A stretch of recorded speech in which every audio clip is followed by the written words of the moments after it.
ጤና ይስጥልኝ የኢትዮ ሞኒተር ተከታታዮች፣ ለዕለቱ የመረጥናቸው ዜናዎች እንደሚከተለው ተዘጋጅቷል። በቅድሚያ አርዕስተ ዜና እናሰማችኋለን።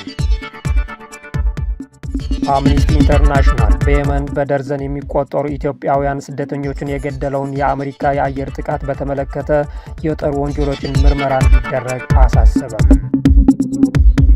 የኤርትራው ፕሬዝዳንት ኢሳያስ አፈወርቅ ለ5 ቀናት የሥራ ጉብኝት ወደ ግብፅ አቀኑ።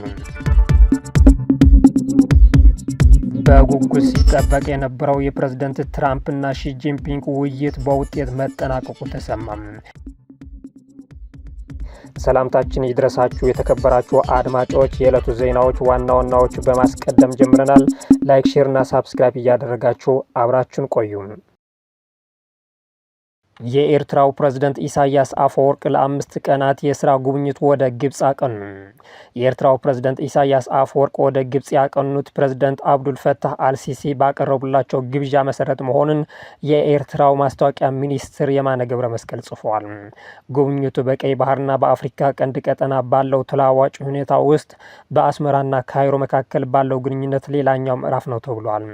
የኤርትራው የማስታወቂያ ሚኒስትር የማነ ገብረ መስቀል ሁለቱ መሪዎች የሁለትዮሽ ግንኙነትን በማጠናከር እንዲሁም በአካባቢውና ዓለም አቀፋዊ ጉዳዮች ላይ ውይይት እንደሚያደርጉ አመልክቷል። እንዲሁም የፕሬዝዳንት ኢሳያስና ልዑካቸው ጥቅምት 22 ቀን 2018 ዓ.ም በሚመረቀው የግብፅ ታላቁ ሙዚየም ስነ ስርዓት እንደሚገኙ ሚኒስትሩ ገልጿል። የኤርትራ ልዑክ የውጭ ጉዳይ ሚኒስትር ኦስማን ሳልህን እንደሚያጠቃልል የተገለጸ ሲሆን ጉብኝቱ በሁለቱ ሀገራት መካከል በዚህ ዓመት የተደረጉ ተከታታይ የዲፕሎማሲ ግንኙነቶች ቀጣይነት ነው ተብሏል። ፕሬዝዳንት ኢሳያስ አፈወርቅ ወደ ካይሮ መሄዳቸው የተነገረው የኢትዮጵያ ጠቅላይ ሚኒስትር አብይ አህመድ ማክሰኞ ጥቅምት 18 ቀን 2018 ዓ.ም በፓርላማ ፊት ቀርበው ኢትዮጵያ ቀጥተኛ የባህር በር እንደሌላት በማንሳት ከተናገሩ ከ2 ቀናት በኋላ ነው። ጠቅላይ ሚኒስትሩ በንግግራቸው ኢትዮጵያ ወደብ አልባ የሆነችበትን ታሪካዊ ሁኔታ በመጠየቅ ህዝቡም ሆነ የሚኒስትሮች ምክር ቤት እንዲሁም ፓርላማ ኢትዮጵያ የባህር በር መዳረሻን እንድታጣ ህጋዊ ሰነድ አልተገኘም ማለታቸው ይታወሳል።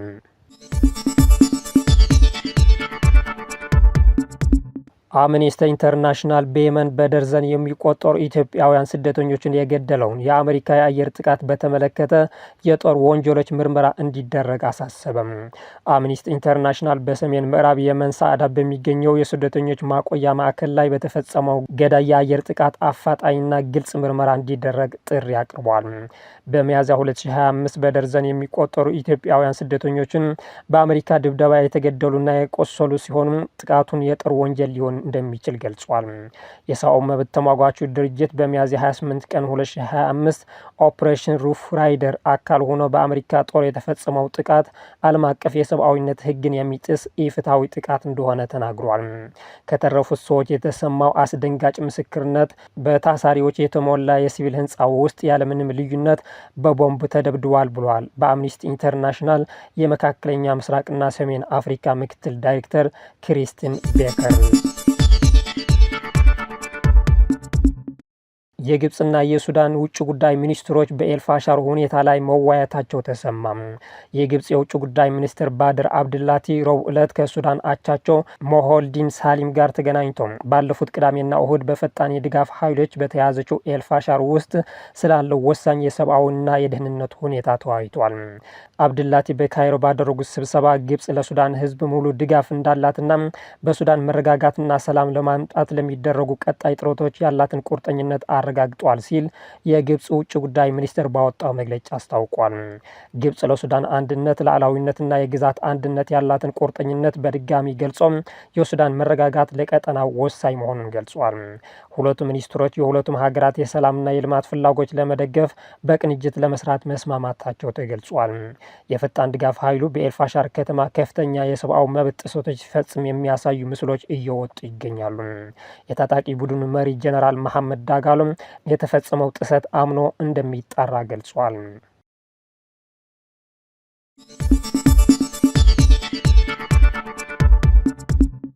የፕሬዝዳንት ትራምፕና ሺ ጂንፒንግ ውይይት በውጤት መጠናቀቁ ተሰማም።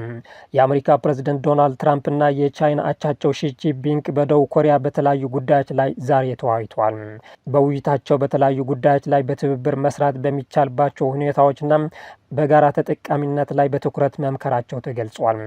ፕሬዝዳንት ትራምፕ ጉዳይን አስመልክተው በሰጡት ማብራሪያ ከቻይና አቻቸው ሺጂፒንግ ጋር ያደረጉት ውይይት አስደናቂ እንደነበር ተናግሯል። በሁሉም ጉዳዮች በሚባል ደረጃ ስምምነት ላይ መድረሱን ጠቁሞ ይህም የሁለቱም ሀያላን ሀገራት ሁለንተናዊ ትብብር ይበልጥ የሚያጠናክር ነው ብሏል። በስምምነቱ መሰረት አሜሪካ በቻይና ሸቀጦች ላይ ጥላው የነበረውን ቀረጥ ከ57 በመቶ ወደ 47 በመቶ እንደምትቀንስ ነው ያስረዱት። ሀገራቱ በቅርቡ የንግድ ስምምነት የሚፈራረሙ ሲሆን ስምምነቱም ሁለቱም ወገኖች በኢኮኖሚ ዘርፍ የገቡበትን ውጥረት እንደሚያረግበው ይጠበቃል። ፕሬዝዳንት ሺጂፒንግ በበኩላቸው ቻይናና አሜሪካ በተለያዩ ዘርፎች በትብብር በመስራት አጋርነታቸውና ወንድማማችነታቸውን ይበልጥ ማጠናከር አለባቸው ብለዋል። ግዙፉ ኢኮኖሚ ያላቸው ሀገራቱ ለዓለም ኢኮኖሚ የሚጠበቅባቸው ኃላፊነት መወጣት አለባቸው። ለዚህም ቀና ትብብርና የጋራ ተጠቃሚነት ወሳኝ ነው ሲሉ አጽንኦት ሰጥቷል። በውይይቱ ከሞላ ጎደል በሁሉም ጉዳዮች ስምምነት ላይ መድረሱን ጠቁሞ ስምምነቱን ለመተግበርና የኢኮኖሚ መረጋጋት ለመፍጠር በትብብርና በቁርጠኝነት ይሰራል ነው ያሉት። በሌላ በኩል ሀገራቱ በሳይበር ጥቃት፣ በህገወጥ የገንዘብ ዝውውር፣ በህገወጥ ስደተኞች አያያዝና በአርቲፊሻል ኢንተለጀንስ ዘርፎች በትብብር ለመስራት ተስፋ ሰጪ ምክክር ማድረጋቸውን ቢቢሲ ዘግቧል። የአፍሪካ ህብረት ለ8ኛ ጊዜ የካሜሮን ፕሬዝዳንት ሆኖ ለተመረጡት ፖል ቢያን የደስታ መልእክት ማስተላለፉን አነጋጋሪ ሆኗል። የአፍሪካ ህብረት ኮሚሽን ሊቀመንበር መሐመድ አሊ ዩሱፍ እንደ አውሮፓውያን አቆጣጠር ጥቅምት 12 ቀን 2025 በካሜሮን በተካሄደው ምርጫ ለ8ኛ ጊዜ ለተመረጡትና ሀገሪቱን ለ43 ዓመታት ለመሩት አዛውንት ፕሬዝዳንት በማሸነፉ ደስ ብሎኛል ሲሉ የደስታ መልእክታቸው አስተላልፏል።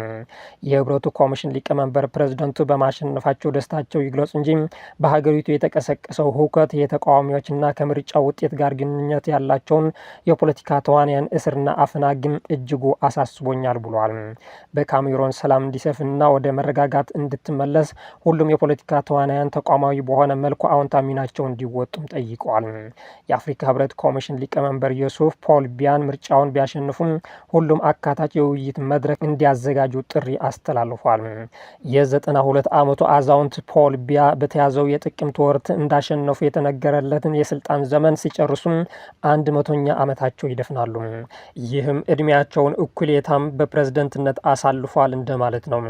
መቀመጫውን አዲስ አበባ ያደረገው የአፍሪካ ህብረት ኮሚሽን ግን የደስታ መልእክቱን አስተላልፏል። በዚህም ስልጣን የሙጥኝ ለሚሉ የአፍሪካ መሪዎች የመበረታታት ያክል ነው በማለት ብዙዎች እየተቹት ይገኛሉ።